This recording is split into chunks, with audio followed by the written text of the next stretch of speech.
Megan, you need those pills to help you feel better.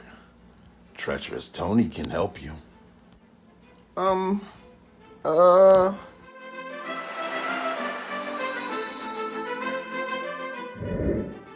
Megan, no! Don't listen to him! It's dangerous! Oh no. Hey there, sweetheart. Looking for something special?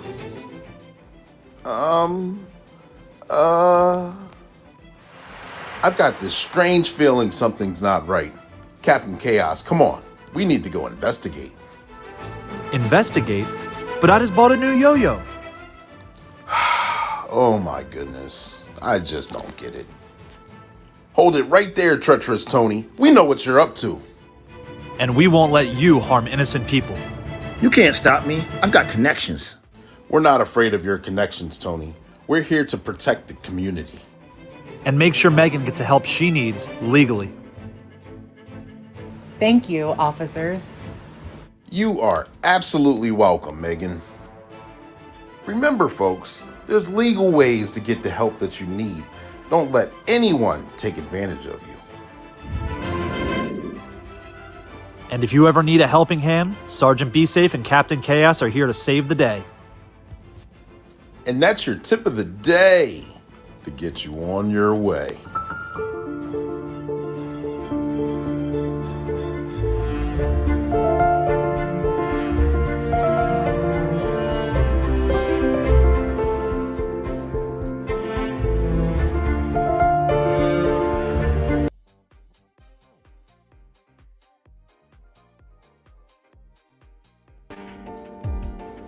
Welcome to Black and Blue, the podcast that's just for you.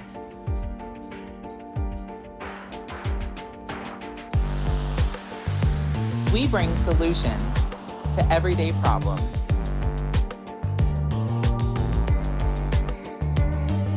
We are here to humanize the badge. By interviewing first responders and discussing their trainings, experiences, and publications. Black and Blue airs weekly at 7 p.m. Eastern Standard Time. Tune in.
Let's go start the show.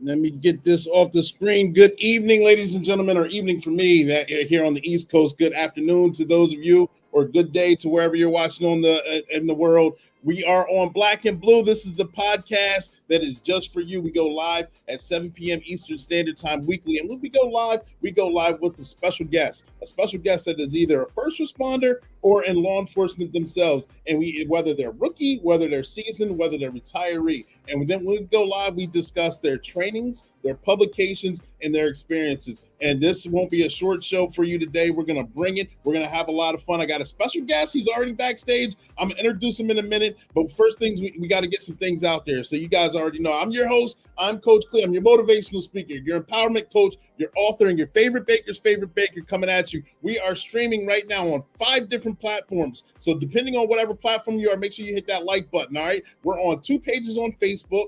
We are on 2 pages on YouTube, and we are on 1 on LinkedIn. And LinkedIn, the comment section, what I post on here, it doesn't show up on LinkedIn. I don't know why they won't let me post, but it is like that.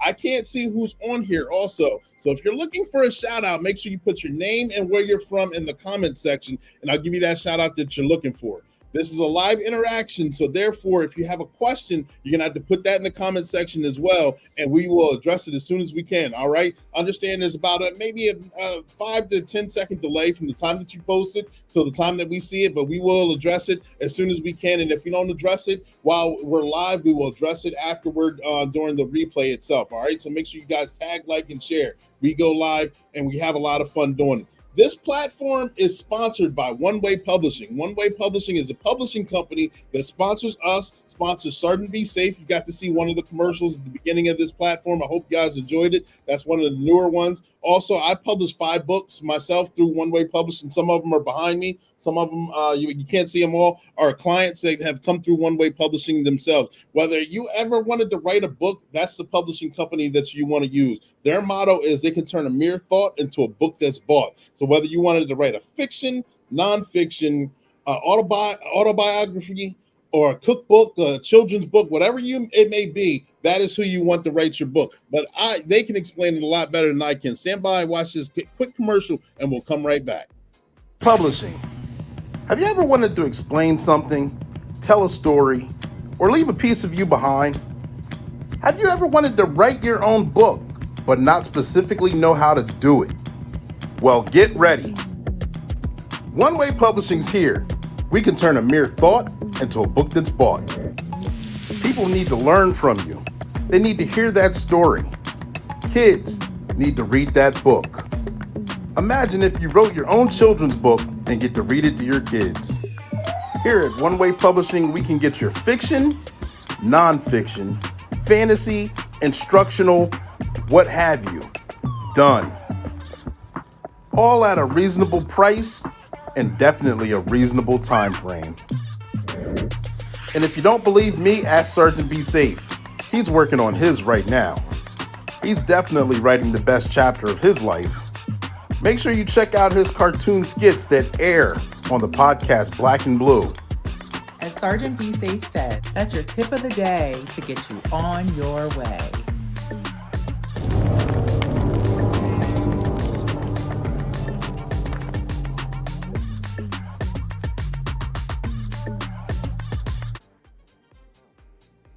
And that is One Way Publishing. You see the website scrolling below, workweekly.com. It's also in the comments section. And speaking of books and publications, got to give a shout out to Captain Tom Rizzo, former guest on the show. I got to get I got to go to his training yesterday. Got to get his challenge coin. He's a former guest, and he had a wonderful training here in the area. I already had his book. We already discussed that. Instead, I got to bring the book to the training, and I got it signed by him. Can you see it? Yeah, we'll discuss it further more next week. You'll be able to see better pictures. I know the light's blocking it out. Also, former guest on the show, Darren Birch.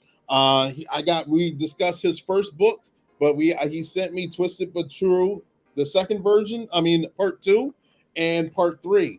And he also signed this book and put a nice inscription. Make sure you guys check him out, former guest on the show. We'll discuss those a little further, but this is where we discuss publications, trainings, and experiences.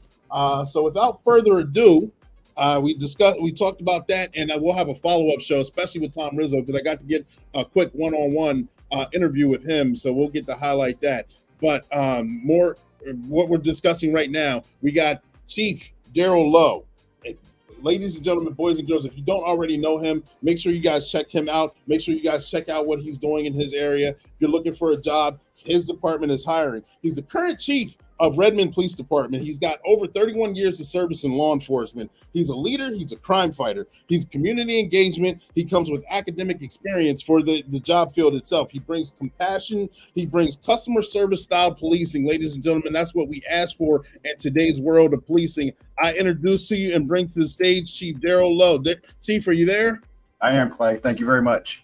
Absolutely. Absolutely. Thank you for making yourself available and coming on the show. Can you tell us a little bit about who you are? Yeah, so you said I'm Darrell Lowe. I'm the chief of police in Redmond, Washington. Coming up on 4 years as the chief of police here. I did 27 and a half years in Santa Monica, California, leaving there as a captain in charge of the investigative division. I've been fortunate enough to work in a variety of assignments as I rose up, through the ranks. And have been fortunate to work for two great departments and great communities. Okay, perfect. And like you said, you rose up through the ranks. What kind of assignments did you have as you were coming up through your first department? So, as all municipal police officers, I started off in patrol. I'll say cut my teeth, did my time there. I had the opportunity to be a school resource officer. Okay. Working with the youth in the Santa Monica community. I then had the opportunity to work a bicycle patrol in Santa Monica. They have a place called 3rd Street Promenade, which is a pedestrian entertainment type district. Best job ever. Got to ride a bike, wear shorts and tennis shoes, and they paid me for it. From there, promoted, became a supervisor, went back to patrol, spent some time in internal affairs. And promoted again, became a lieutenant, went to investigations, and I spent more than half of my career on the investigative side of the house. Actually, I went to investigations as a sergeant. When I promoted as a lieutenant, I got the opportunity to go back to investigations. And then at a point in that particular department, they have a XO spot. So for those that are familiar with military, so I was the XO for the deputy chief for a couple of years. And I firmly believe that is what really prepared me or kind of put me over the top for the role of chief, because in that organization, the deputy chief ran the day-to-day operations. So I had the opportunity to see the back end of police work. I knew the technical functional side, but to learn about, contracts and interlocal agreements and all those types of things, the back end of the house, that was where I cut my teeth in that particular arena. And then, like I said, promoted to captain, and then was given the opportunity to come lead the Redmond Police Department, 4 years ago. Gotcha. And so, like you just said, you're the current chief of police of Redmond Police Department. What are some of your responsibilities as a top dog, chief of police there? So it's keeping my community safe. Taking care of the women and men that work for me, both as commissioned police officers and support staff. Crafting the mission and vision for the department. But it's also being part of a city team, right? So we're one of 9 departments within the city. I'm there with the other directors, and we help run the city in all aspects. Obviously, my side of it is the law enforcement side of public safety. My partner on the fire side of the house, we take care of the safety piece, but then obviously there's public works, all that. So it's to be accessible to the community, is to create that vision and lead the department. Gotcha. Well, thank you for explaining all that. I want to take a couple steps and back up just a little bit. What gave you the burning desire to actually want to get into law enforcement? I know we all have our own stories, our quirks, things about us that, we want to serve, we want to help, we want to protect people, so many different things. What gave you your burning desire? I wish it was this, deep, intrinsic, I want to save the world and make a difference. I was in my mid-20s, single at that point. It was a good job. I got to wear a uniform, but in all seriousness, I have a godfather who did about 35 years with the Los Angeles Police Department. So it was around me and I knew of it. and I'll age myself. So at the time I grew up, that was Ponch and John, Miami Vice, those types of things. And going back a little bit further, Adam 12, Dragnet. So you saw those things as kids. And it is, in my opinion, the humblest or noblest profession out there. At the end of the day, you have the opportunity to have a positive impact on people's lives and on a community. And that's that deep intrinsic piece. And that's what's kept me, in the profession, for 31 plus years. Right. That's no easy feat to do. So I congratulate you on that, for making it over 3 decades in law enforcement. I know that you've seen a lot of changes throughout here. And I know that you've been a part of those changes as well. But let me ask you this. With Redmond Police Department, what makes your department stand out from the rest that you pride yourself on with your department? And what kind of visions do you have for your department moving forward? So for Redmond, my vision for us is to be a premier law enforcement agency, in Washington. I want to be the department that others want to replicate because of the programs that we either start or participate in, the technology. We're home to Microsoft, obviously, one of the biggest tech companies in the world.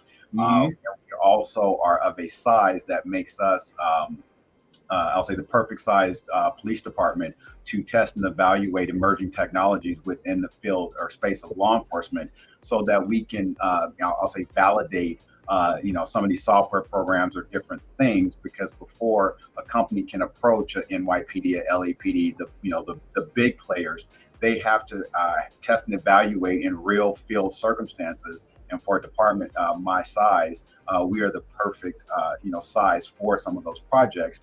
And we have partnered with some of our businesses and tech companies to be early adopters, if you will, of technology. One company in particular, and it's not a pitch for a company, but there's some GPS technology that is utilized to, I won't say prevent high-speed chases, but to minimize the need for high-speed chases. So we're one of a handful of agencies that are participating in a pilot program to evaluate the efficacy of that particular device and technology. And if that proves effective, there's a potential that the state may require that to be required equipment for law enforcement agencies. So that's what my vision is to be willing to, I'll say, take a chance, take a risk, albeit a calculated risk, but to help better our profession in any way that we can. Gotcha. I know that'll be a huge benefit. I know pursuits, traffic accidents in itself are a huge proponent for injuries while on the job. And then when you ante it up and you're in a pursuit after fleeing felon or whatever the incident may call for, that just heightens the chances of that the suspect getting injured, the officer getting injured, or innocent bystanders who have no idea what's going on until they're right in the middle of it, them getting injured as well. So to mitigate those problems, to have technology to be able to mitigate those problems is a wonderful and beautiful thing, especially coming from ever-evolving careers such as this. Yes, absolutely. Yeah. So can you share some success stories some of your officers may have had, or some of the experiences that you yourself has had that you would like to share with us here on this platform? Wow. So I would say from a success, perspective, coming into an agency, from the outside, presents its own, set of challenges, because, organizations have culture. You come in, you're the outsider, you're the new guy, but to come in and be given the opportunity to, I'll say, elevate or improve upon a culture and an organization is a tremendous honor and and an opportunity. My particular community, light rail is coming to this particular area in Redmond. It exists in other parts of the region, but it's making its way over here to Redmond. One of the big successes, if you will, that I had while I was in Santa Monica was one of the projects that I worked on was to reconfigure the patrol beats or patrol districts around a light rail system, because light rail came back to the Santa Monica area after about a 4-decade absence. So I was the architect of that reorganization. And I'm not saying I did it myself, but I was responsible for the project team that actually, looked at the data, spoke with the residents, all the things that go into a big project like that. And then ultimately what happened was we changed the patrol beats from 8 down to 4 because that particular rail system runs at grade, which means it runs at street level. So it runs right down the middle of the street. And so what we did was we changed the patrol philosophy to go east and west as opposed to north and south, so they didn't have to traverse the train tracks. Because in a perfect storm, you would have an inbound and an outbound train at the same time, and that would delay emergency response. So that was a significant undertaking, but at the same time, because of that accomplishment, I firmly believe that's what secured the job for me here in Redmond, because I have that experience of police operations around a light rail system. Gotcha. Interesting. And thank you for sharing. I mean, that's not something that you hear of, reconfiguring district zones, beats, whatever may have you. It's necessary, especially for the problems that you had, but it's not always easy to do, because one thing us in law enforcement and first responders that we hate the most is change. But the one thing we preach about is we want things to change. But then when we get things to change, we're upset about it. So actually jumping on board, being the spearhead for that and getting that going, and then having everyone jump on board, I'm pretty sure that was you met its challenges in itself. It was, and I would say the big takeaway and lesson from a community perspective or a community engagement perspective, your residents don't really care what patrol beat or district they're in. They recognize other nuances and aspects of their particular city. So as long as that was not impacted, they didn't really care where a district line or a beat line was. But we did take that into account. And then the other part, and this is I'll call it the administrative nerdy geeky part, right? From a data and a statistical perspective, you still also have to take into account the ability to have that historical perspective for crime trends and patterns. And so we have to take that into account also, because if you change it significantly, then you have no baseline data to go back to. So to be able to take that into account. So it was, to say it was a complex undertaking, I think is some of an understatement, but there are a lot of moving parts and a lot of dynamics. Well, who's calling? Sorry about that. Anyone calling that's reprehensible, they should be watching this live instead of calling here and interrupting the show. My apologies on that distraction. So therefore, I understand your department is also hiring, correct? Yes. What are some, for anyone who's looking to get in, what are some advancements, or of course, we all know once you get into police work, 9 times out of 10, you're going to start off in patrol work, work patrol for a few years until you are able to advance into different assignments. What kind of assignments do you offer at your department?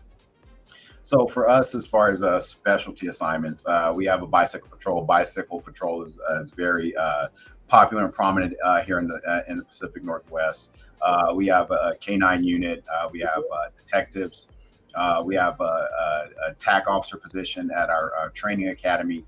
And then we also have our background and recruitment personnel. We have a community engagement unit. And these are all non-patrol based assignments that folks would have the opportunity, to participate in. And then as the department continues to grow, then there may be the opportunity for additional specialty assignments. Like I said, we have light rail coming operational here in the area in Q2 of 2024. So that will create a transit district. So that will also be a specialty assignment. And then the vast majority of these specialty assignments come with what you want to call specialty pay or add-ons or add-to-pays as a result of the specialization. Gotcha. So therefore, we come to the question that's always on the big buzzword for every department, diversity and inclusion. How do you go about regulating that, offering that to new recruits, to new hires, to making sure that you're meeting standards or quote unquote public standards, to having the department not one way or another, but one that represents the community that it's in?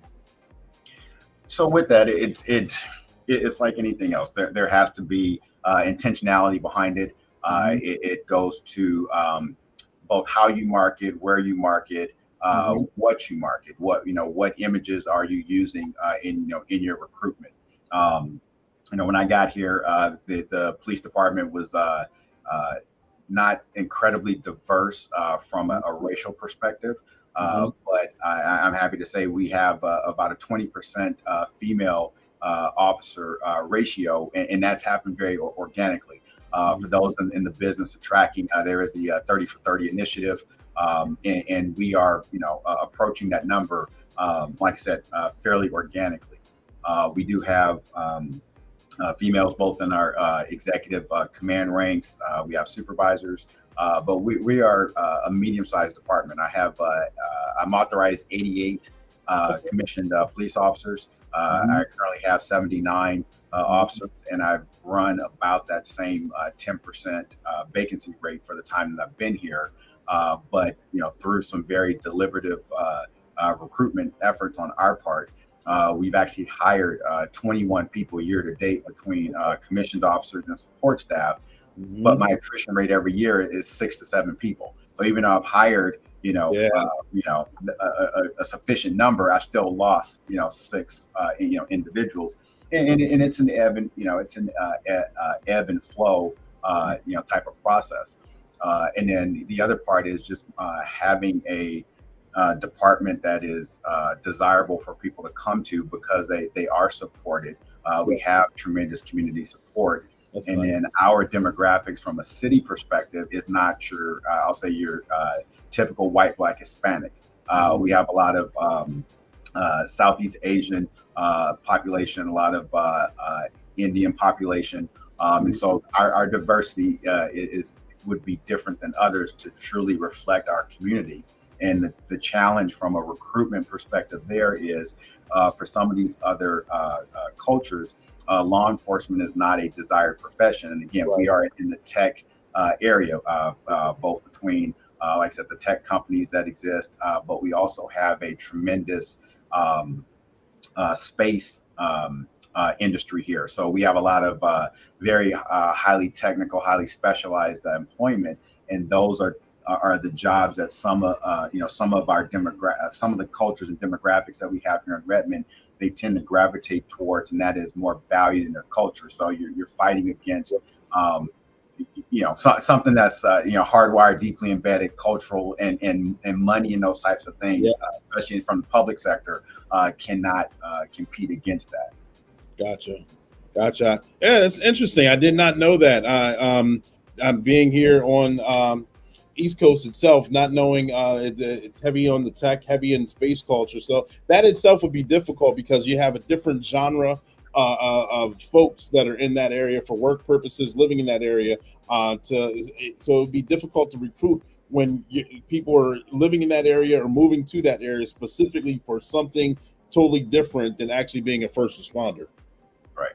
And we also, have to, acknowledge or recognize too that the individuals that come here, from other countries, law enforcement is viewed very differently, and it's even I won't say constructed differently, but it's operated differently because a lot of times it's an offshoot of the military or offshoot of the government, and then there may be issues of human rights or corruption or different things. So those variables also factor into I'll say making inroads into those communities.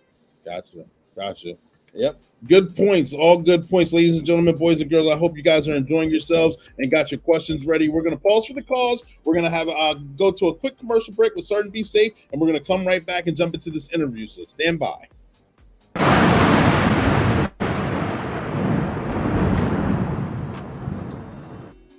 Meanwhile, at the Hall of Justice.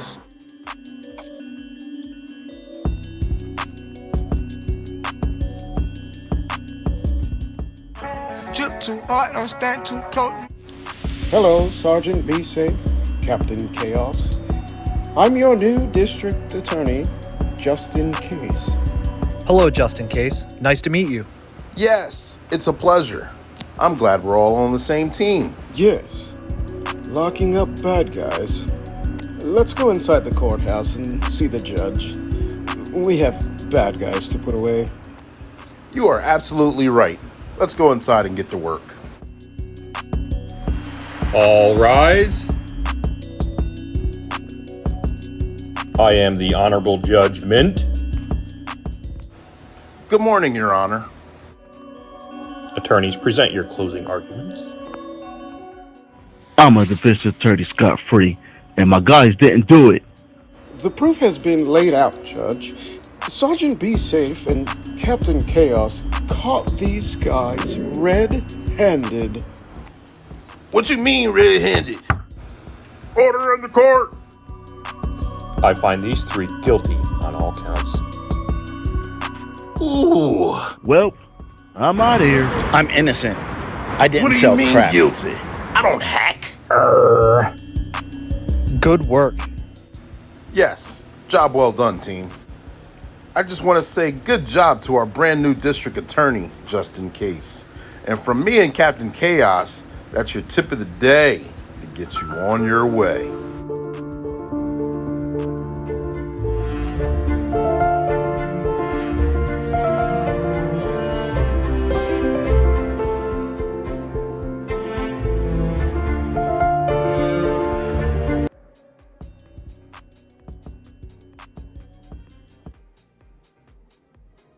And we are back. I hope you guys enjoy those commercials. Most of those voiceovers, if the local guys here in the area, you may recognize some of them. Check out those names, give them the gratitude, give them their flowers. It's a lot of hard work that they do. I'm not a very patient person when it comes to getting those voiceovers in. So make sure you guys give them the high fives and the accolades. We're jumping right back here in this interview with Chief Darrell Lowe, the Chief of Police of Redmond Police Department in Washington, not Washington, D.C., Washington State itself. I know most of you guys here on the East Coast are thinking East Coast here.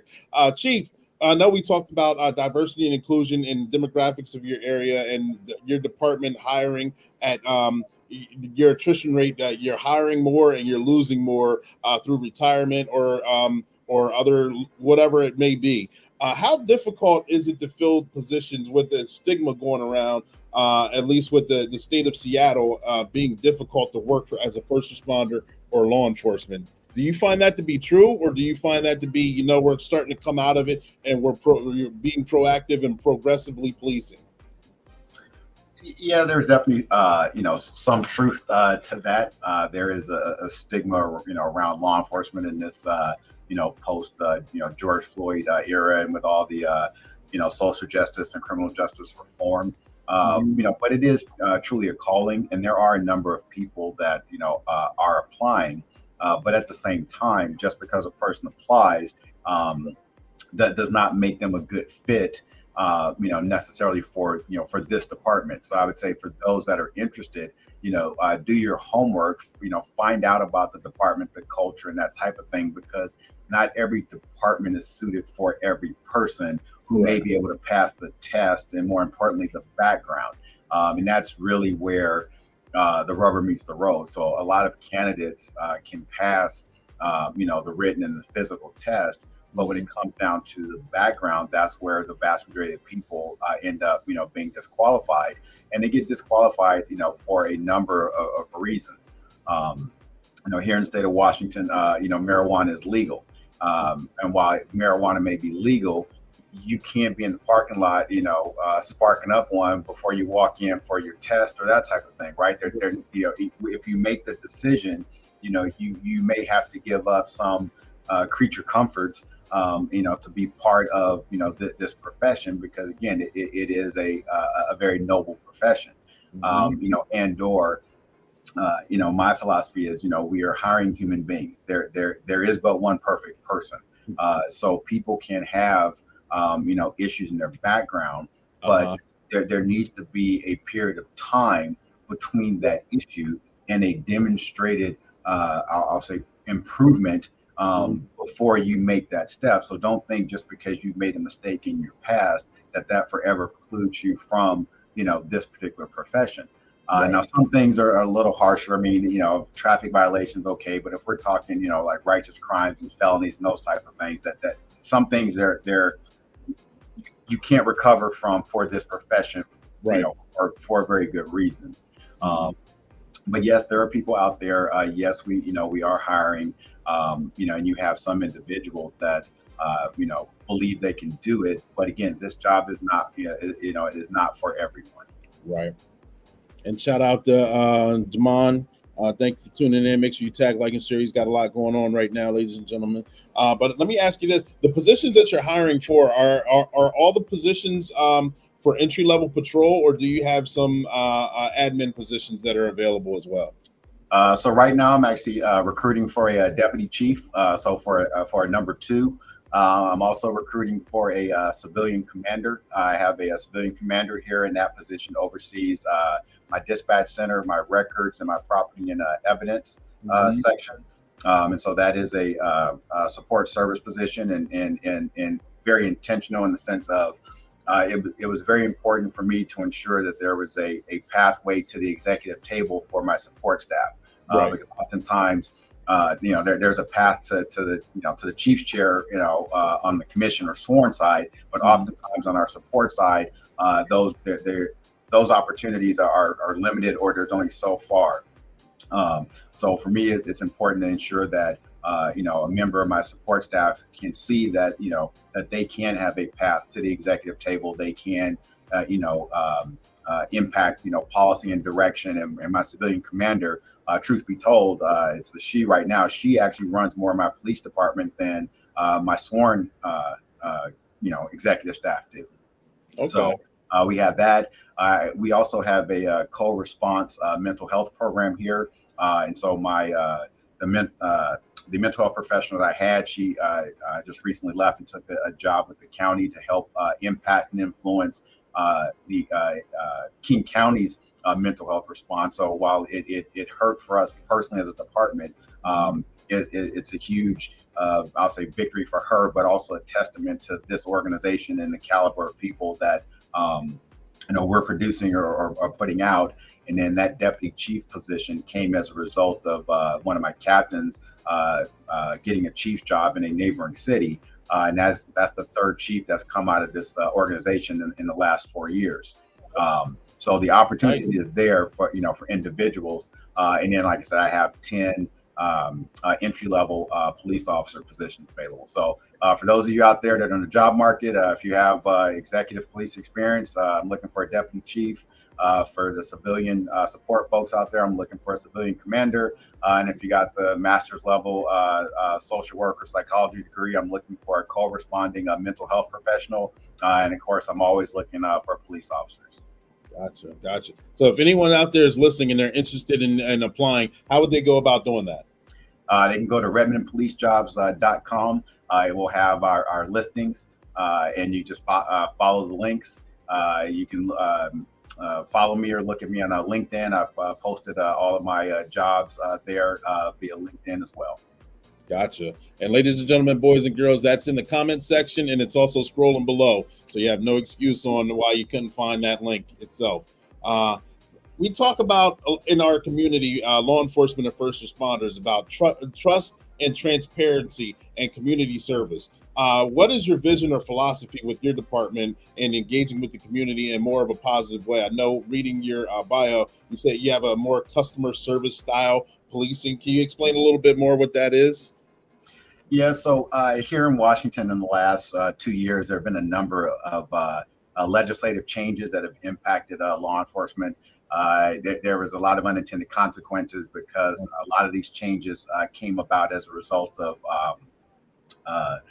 community groups having influence over our elected officials, and it was just bad public policy. All that to be said is that you had some departments where it wasn't clear exactly when officers could use force or and what cause and circumstances. So you had some departments that would not respond to some calls. My philosophy is you call, we come. You don't get to point figure and say, oh, there's nothing we can do. Oh, it's the politicians. That's not, in my opinion, that's not right. We are here to provide a service to the community. We need to show up. We can explain to them, why we can't do certain things. Right. but you don't get to just say, no, I'm not coming. That's not consistent with, with the pillars of procedural justice. That's not neutrality. That's not giving people a voice. That's not explaining to people the why behind it, because people just want to understand the why. So that's that part. And then the other piece, as far as the transparency is, we are not always going to get it right. If you don't get it right, own it quickly. We messed up. Here's what we're going to do to make sure that we don't mess up again. Tell your story yourself, because other people will tell a version of your story, and then you're responding to that version as opposed to just getting out in front of it. And if you mess up, you mess up. And then the other piece of that, as far as the transparency, and I think it goes back to having a voice, right? We all know that this profession has been responsible for some atrocities and professions, and historically, has traumatized, communities and communities of color. And yes, that trauma, is real. But if we can't come to the table and have conversations, how are we ever going to get beyond that? We have to create new experiences. We can't deny the past, but we can create a different and better future together. But we have to be willing to come sit down and have those hard conversations. My approach to it is this, and I say this, to anyone in my community that I'm engaged with.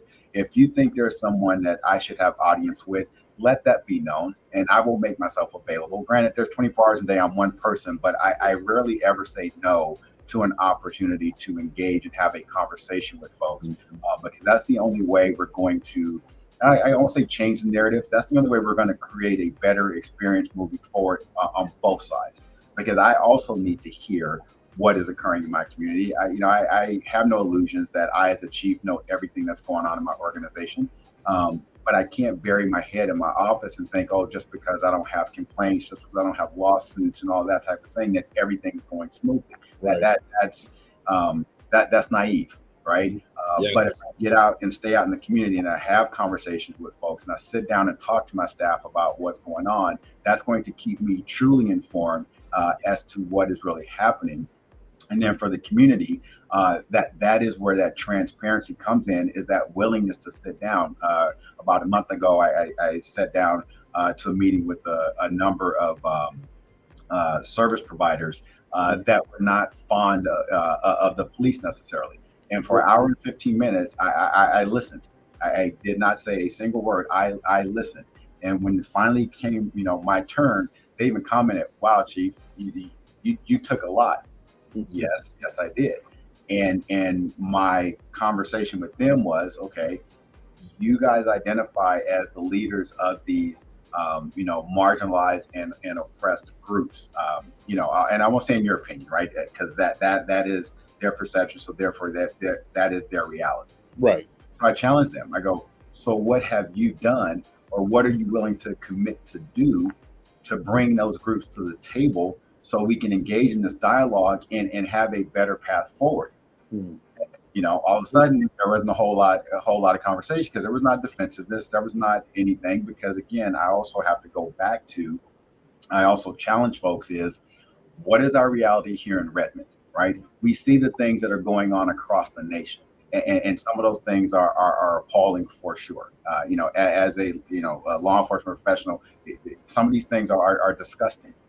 Yes. But what's going on in our community? Because we can wring our hands in disgust about things happening across the country, but that's not happening here. So we have to deal with our narrative, and not that we can't learn from those things and put the things and systems in place to ensure that we don't have similar occurrences or similar outcomes. But can't think of the word I'm looking for. Don't demonize, me and my department because of something that occurred, halfway across the country. Right. Makes perfect sense. I know. I was given a town hall before, a group of high school kids a few years ago, and I gave the example of, when you go to McDonald's, you get your French fries, and every now and then you'll have one at the bottom that's a little burnt or soggy or whatever, that fry that you just throw out the window or you throw away that you don't eat, or you mistakenly you're not paying attention to you eat and you taste like, oh, this one's bad. Yes, you always get those fries, but do you throw out the entire bunch of the fries that you have, or do you continue eating the good ones? Yeah, according you always hear there's always one bad apple in the bunch. Our job, our profession isn't perfect. We strive for perfection. We strive to eliminate the things that aren't as good either. But you got to recognize that there's hope, that there's trying, and we're making significant differences. We've come out of COVID. We've come out of so many different things prior to COVID where, this job is cyclic, where we go up and down. And for a while, it seemed like forever, we were down at the bottom. It looks like we're rising back up to that middle area where it's a lot of people are happy that we're there. But if they don't see us, if they don't need us, we're good. A couple times we're up real high where everyone sees us like, hey, thank you for your service. But normally we range right here in that middle. And I think we're getting back to that and being able to be effective while we're having these town halls, while we're engaging with the community and getting this dialogue out as well. Yeah. So let me ask you this. Where throughout the nation, a lot of departments, first responders in any kind of field for occupation, for work, period, we're having recruitment and retention problems. I know we discussed recruitment a little bit here prior. I know what are you looking for? How are you marketing to the kids coming out of high school? I'm sorry, young adults coming out of high school, young adults graduating colleges, young adults who are getting out of the military that are interested, that kind of have one toe in and like, I don't know if I want to do this. This job isn't too popular now, but they kind of need that little push. How are you marketing to them? And part two of that question is those officers that have they're quiet quitting, they're burnt out, they're 15, 20, 25 years in the game. They could have a few more years left. They're good officers, but you can tell that they've just had enough. How do you still cope with them? How do you deal with them that if they want to go, then go, or if they can stay, how do you get those guys to stay on and still be a positive effect on society? So I'll say candidly, I don't think we do as good of a job as we can with that younger demographic or that younger population. We've been very intentional in our recruiting. We have Joint Base Lewis McCord here in Washington, so we've participated with them in some of their like lunch and learns, some of their job placement programs.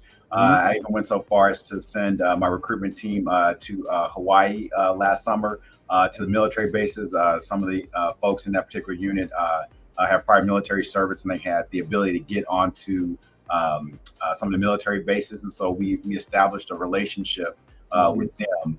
And then for those looking to separate from military service, at a certain point in time, they have to start looking for jobs and that type of thing. So we created a relationship to where we were able to leave and send recruitment materials there. So as the soldiers are engaging in that process, there's recruitment materials there, because of course I can't send folks to Hawaii every year. So it was, I almost say it was a one and done, but we had to capitalize as best we could on that investment. Other things I've done is I've advertised. It is a Seattle area, so I have advertised during Seattle Mariner baseball games. So during the pitching changes and some of the commercial breaks, we've actually run our recruitment video. We were fortunate enough to one of my sergeants, a childhood friend, runs a production company. They wanted to do a kind of like a docudrama type of thing. So they filmed it here. They utilized some of our staff, but they produced a phenomenal recruitment video for us from that. So we've been able to utilize that as well. For the existing officer, as part of our collective bargaining agreement, there was a retention bonus that was negotiated for them. So they did get something, in this last go around. I differ from, I'll say, many chiefs in the sense of the signing bonuses and those types of things. I'm not a big proponent of those. I understand it incentivizes, individuals to come to work, but I think it also has another effect in the sense of you could have a circumstance where folks are I'll say bonus hopping. And then I'm also a realist, and it looks great on paper, $20,000 signing bonus. But when you look at it, oftentimes it's spread out over a period of time. And then, of course, there's taxes involved. So 20 is not really 20, depending on what your tax bracket is. 20 might be 13, or 20, you get 5 here, you get 5 there. Those types of things. So like I said, I'm not a huge fan of it. We did tinker with it a little bit, and we were going to offer a signing bonus. But again, we're a unionized workforce here, and so there was some what I'll call drag with the labor union around it, because they were looking to how do I describe? So they were like, what's in it for our existing members? And we're like, okay, well, you do understand we're trying to get more people hired, so your existing members, don't have to, don't have to work as hard, but they don't have to pull the extra shifts and the extensions of shifts and that type of thing. And this may help do that. They weren't, we didn't really see eye to eye on that, so it just kind of it remains a thought, an idea, and a concept. Gotcha. All right. So therefore, a lot of departments, actually, I spoke to a couple admin throughout the country, and it's split down the middle on, and I know exactly what you're talking about for bonus hopping or sign-on hopping, where a lot of departments are 100% for it. A lot of departments are not. They're totally against it, and I understand, because then, like you said, $20,000 you don't get that right up front. If you do, it's taxed, and there's commitments involved where you don't just get it and then you have free will with the department. It's you sign on, you get that money. You're required to stay there for a certain amount of time. I know a lot of new recruits may not understand that, just because they may not have been out in the workforce that long, or understand how employment works and understand how the money works. But once you make that commitment, you make that commitment for a few years. I don't want to, each department's different, a few years. And if you break that commitment, then you have to pay that money back. Right. Yeah, absolutely. So therefore, how is your community, you talk about community engagement. We talk about that on this platform often. Do you require or suggest officers get out into the community and, engage with the community if they have to get out and play a basketball game, or do, of course, this National Night Out? You got shop with the cop, coffee with the cop. There's so many different things. Do you engage in those community style events as well? We do, and that is one of the areas they talk about. Lead from the front. I'm very active in our community. And I won't say I have the luxury of it, but I feel that is part of my responsibility and obligation as the department head, is to be out there in the community. And we posted so the officer that's assigned to that particular district knows that there's a community event that's going on in their area, and they are encouraged to stop by. Call load dependent. And I'm not suggesting we're going from call to call and there's no free time. There is. So as they can to pop by.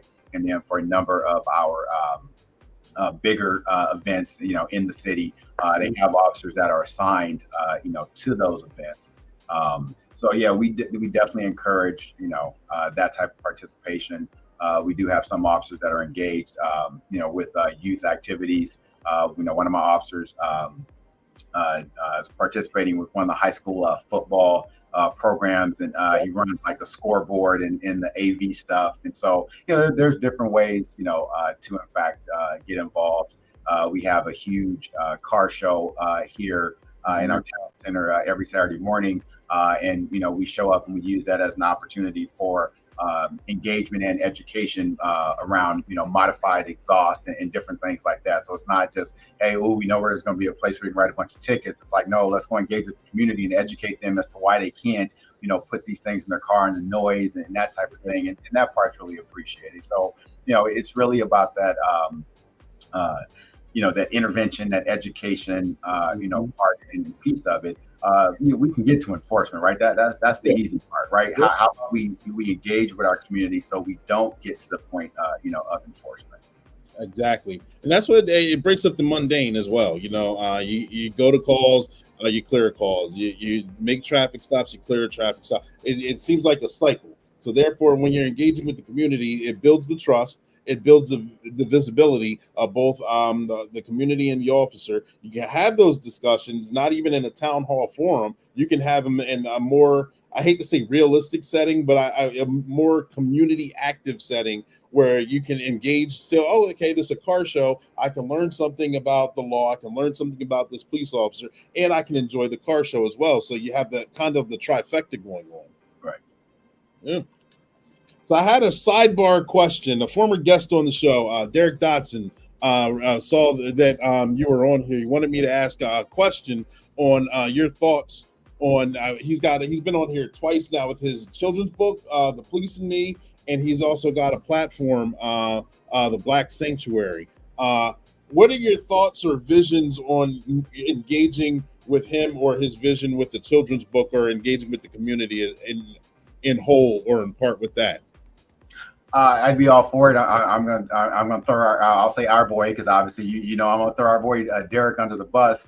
When his book came out, I reached out to him. I'm still waiting for my signed copy, Derek. So when you hear this podcast, man, I still need my copy of the book. But at the same time, I've talked with Derek. I love his his message and how he comes about, and I'm more than willing and wanting to participate with him. It's just a matter of connecting the dots. As a matter of fact, I and the chief over in Bellevue, we will be participating in the Youth Law and Justice Forum here later next month. It's long running. It's been going on, I want to say 33 years, and it was from one of our African American judges, juvenile judges here in the Washington area. So Derek and I will have the opportunity to collaborate in this community event. And so when I see him, I'm gonna give him a bad time for calling me out on your podcast. Hey, there you go. Hey, that's how I appreciate it. One hand washes the other, both wash the face. Either way, it gets done. He hit me up. When was this? Earlier today. So I learned about you by doing research on LinkedIn. It wasn't a connection through him. And to find out how much of a small world it is, because he's already been on the show as well. I'm like, wow, nationally, I'm meeting individuals and getting them on the show, and you guys are already engaged with each other. Yep. Perfect. Well, there he is. Hey, he asked the question, and you threw him under the bus, Derek. He's still waiting for a signed copy, so I don't know what to say. All I did was ask the question. And ladies and gentlemen, boys and girls, stand by. We're jumping to another Sergeant Be Safe cartoon, and we will jump right back into this interview. You guys stand by.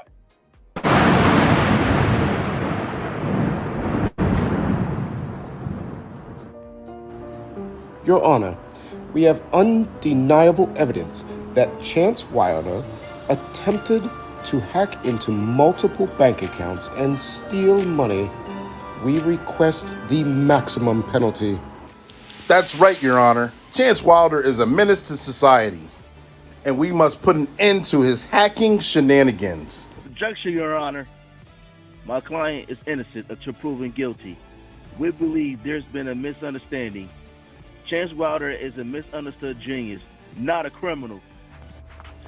Order in the court. Let's hear the defense's case. Your Honor, I present to you Chance Wilder's latest creation, the Hacker Helper 3000. This incredible software was designed to protect innocent people from cyber threats. Chance's intentions were pure. Objection, Your Honor. This is just a ploy to distract us from the real issues at hand. Indeed, Your Honor. We even have evidence of Chance Wilder's hacking attempts. He's gone so far to have left a digital signature saying, "Catch me if you can." Chance Wilder, I've heard both sides of the story. Hacking is illegal. Since you like to take wild chances, I sentence you to community service, where you use your skills for good, helping organizations protect themselves from cyber threats. Oh man, no money and community service? Shut up and take the deal. Well, there's another good job done by our district attorney, just in case. It was a team effort. And there you go, folks. Justice was brought to Chance Wilder, but I'm pretty sure he'll be up to his shenanigans again. So tune in. And that's your tip of the day to get you on your way.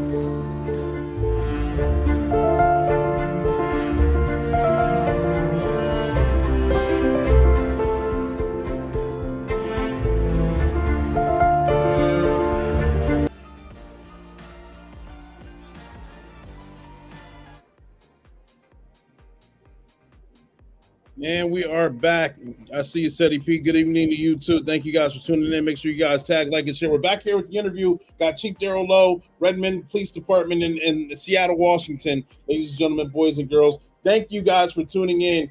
We discussed training we discussed recruitment and retention. We discussed community service. We discussed so many different things. His department is hiring. He has a website below. It's also in the comment section. If you're looking to get into law enforcement and you're in that area, make sure, like he said, do your research, because not every department is for everybody. We can consistently say that throughout the nation with each individual departments.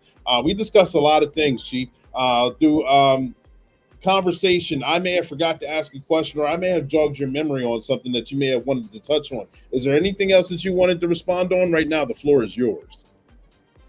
No, I'm just honored to be here on your platform and have the opportunity to share with with your audience.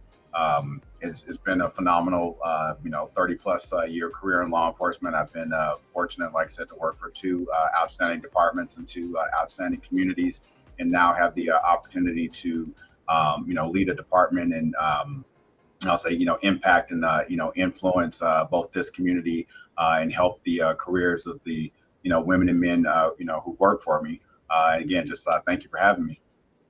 Absolutely. Thank you for making yourself available and coming on the platform. Good luck to you and your department. Good luck to your community. I hope you're able to fill those slots. I hope you guys are able to meet the expectations that you set forth and the visions that you have moving forward. I hope you guys are able to flourish and are very prosperous and being a premier department within the community itself. Thank you for making yourself available. Right. Ladies and gentlemen, boys and girls, this is Black and Blue. This is the platform where we highlight individuals that are first responders or in law enforcement officials in this community, whether they're rookie, whether they're seasoned, whether they're retirees. We talk about their trainings, their experiences, and their publications. So therefore, we go live weekly at 7 p.m. once a week, and we have another guest coming on next week. I'd like to tell you who he is, but I'm not going to, because I want you guys to tune in and make sure you guys tag, like, and share, and watch the show. If you're looking to get in law enforcement, this is your podcast. If you're looking to know more about law enforcement or humanize the badge or have questions about experiences or situations, this is your podcast. If you've already been in law enforcement and you're already retired, you got life after the badge, and we know how wonderful that is, and you're looking to hear more stories, read more books, publications on that, this is your podcast too. All right, make sure you guys tune in. We appreciate you. We will be going live again next week with a special guest. So this is Coach Clee, your motivational speaker, your empowerment coach, your author, and your favorite baker's favorite baker, saying thank you, we love you. 10-4, over and out.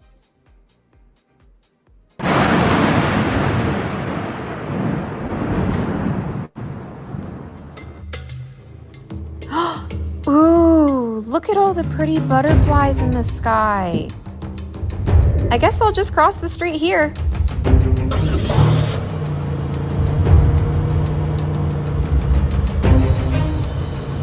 Oh, good. Light's green. I'm glad I can go. Oh my gosh, watch out. Sergeant, be safe, be small, baby.